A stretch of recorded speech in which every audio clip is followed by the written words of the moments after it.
What's good, Philadelphia? You're watching 76ers Now by Chat Sports. I'm Chase Senior. Hope all of my Philadelphia brethren are having a fantastic weekend. A lot to get to on the Sixers news and rumors front, and we start off with Patrick Beverley. Could he be a realistic trade candidate? Also, Shams Charania saying the Sixers still interested in Kyrie Irving, but John Clark, NBC Sports Philadelphia, saying the Sixers not interested in Kyrie. What to make of it?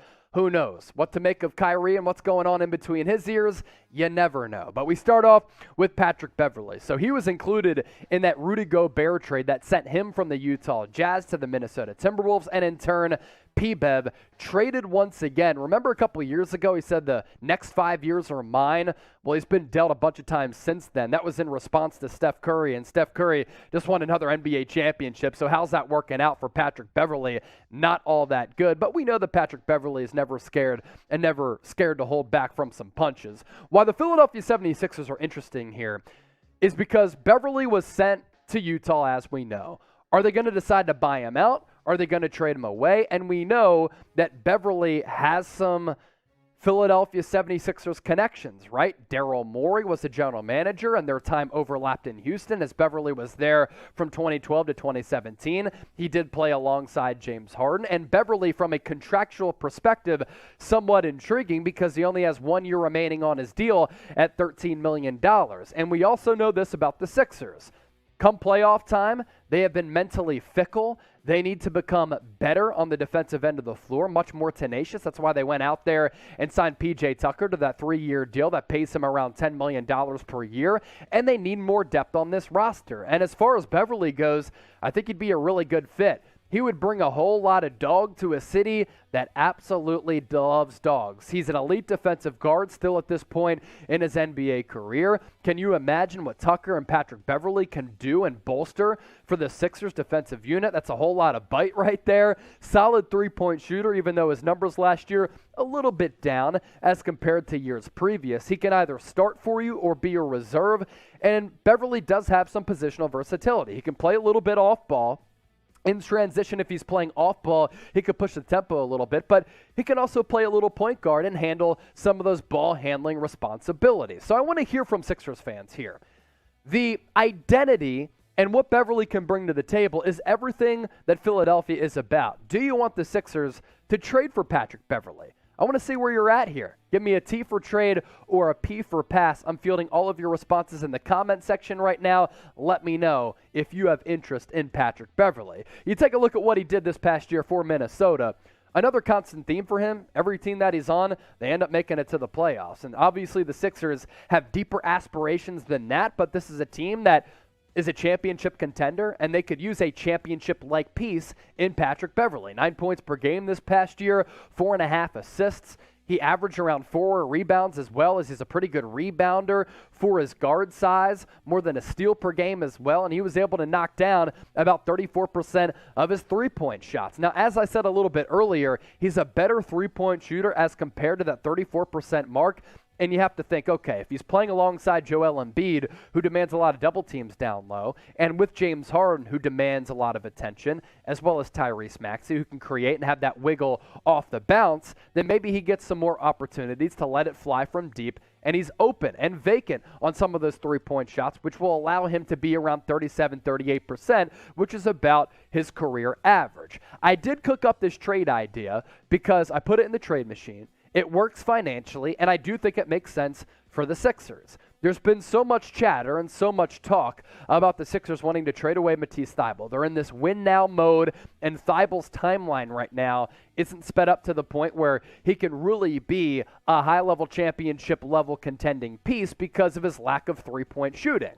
Beverley, on the other hand, is the prototypical win-now, first-rate defensive player. So this trade idea that I made, Sixers receive Patrick Beverley, and then going to Utah, it's Matisse Thybulle, who gives the Jazz a very good wing defender. That's something that they've been missing over the last couple of years as their roster has been bereft of high-level defensive players, and Thybulle certainly has that potential. It makes sense for Utah, especially if they decide to hold on to Donovan Mitchell. Their wing defense in years prior with Bogdanovich as well as Joe Ingles, come playoff time, they've been gashed. And then Furkan Korkmaz isn't a good defensive stopper, but as an offensive player, can make up for losing Joe Ingles and can be a three-point shooter when he's playing up to his expectations and up to his potential. So who wins this trade?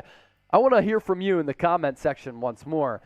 PHI for the Sixers, UTA for the Utah Jazz. I think the Sixers win it because I think Beverley would be an absolutely fascinating piece on this roster. And while you're down there, make sure you subscribe to 76ers Now. Shout out to all of you who have supported the channel, shown love to me in running operations for 76ers Now, like Daryl Morey, running operations for the actual basketball team. 7,000 subs in less than a calendar year. It's been awesome to see this channel grow. We want to continue to do that. We've been pushing out a video, sometimes 2 per day throughout free agency as well as draft time. So join the family. It's youtube.com/76erstv or just hit that red subscribe button right now.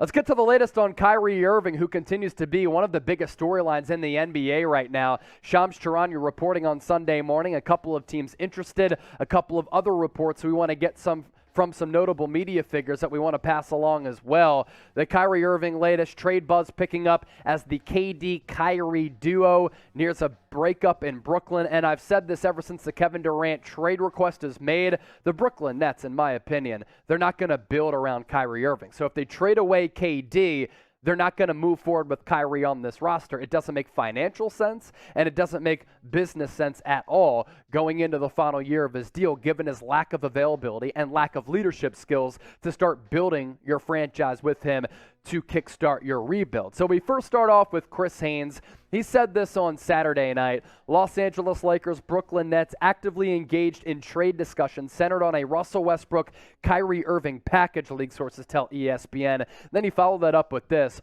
Brooklyn Nets maintain discussions have only been preliminary at this point, sources say. Now, real quick, I just want to focus on that. If the Brooklyn Nets are willing to take on Russell Westbrook for Kyrie Irving, what does that tell me?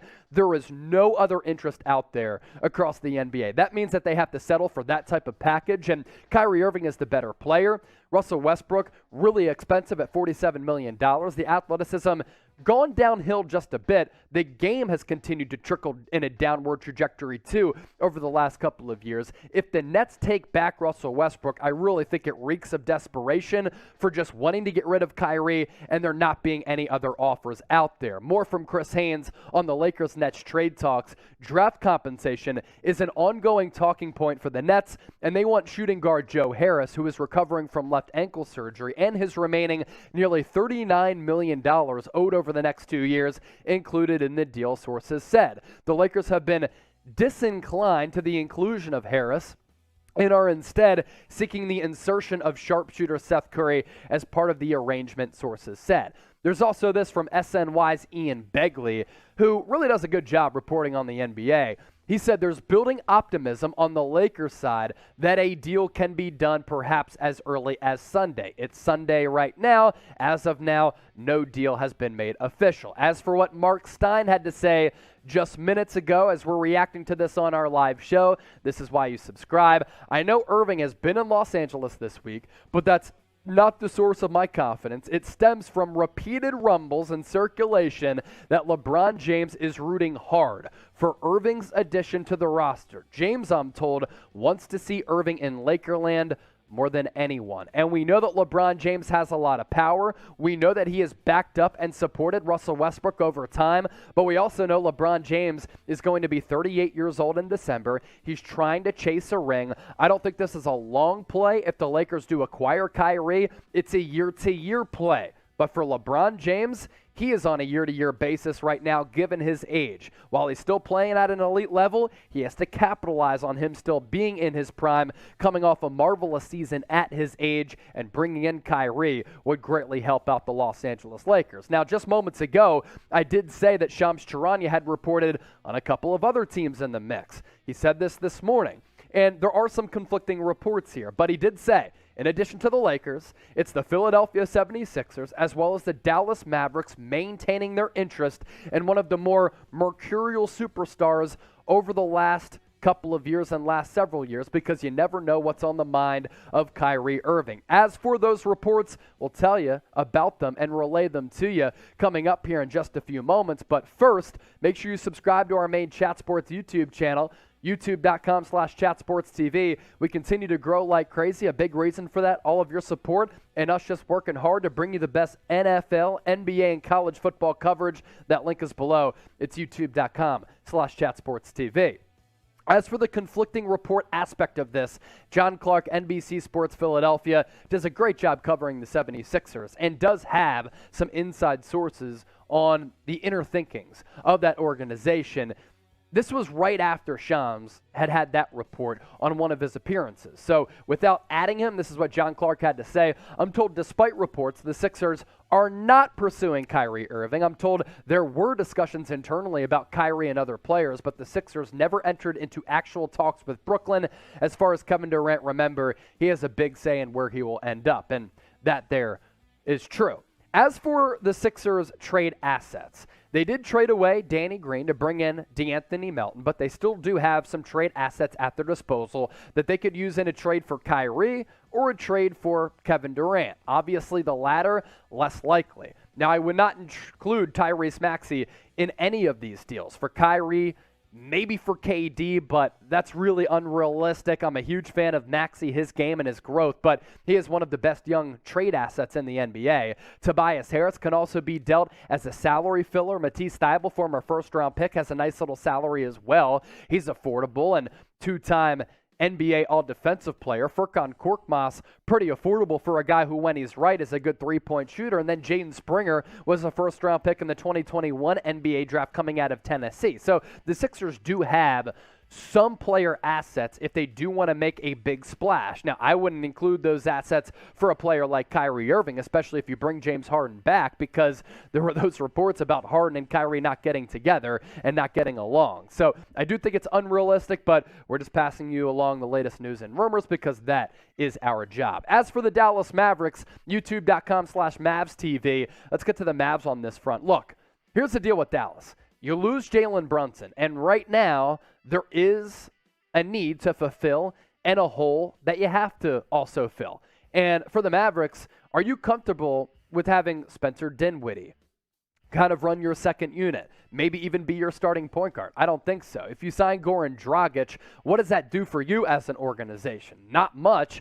Although I think Dragic would be a good backup point guard and teaming up with his Slovenian running mate in Luka Doncic. But if the Mavs do want to trade for Kyrie, and that backcourt duo would be pretty fascinating between Kyrie as well as Luka, I think it would move the needle. Now, I could see Luka just being beside himself if Kyrie says some of the things that he does that are very mysterious and doesn't show up to the arena. But Tim Hardaway Jr., Spencer Dinwiddie, Reggie Bullock, Davis Bertans, and Dwight Powell, they are also all assets that the Mavs could use in a trade. Now, I did just mention Goran Dragic.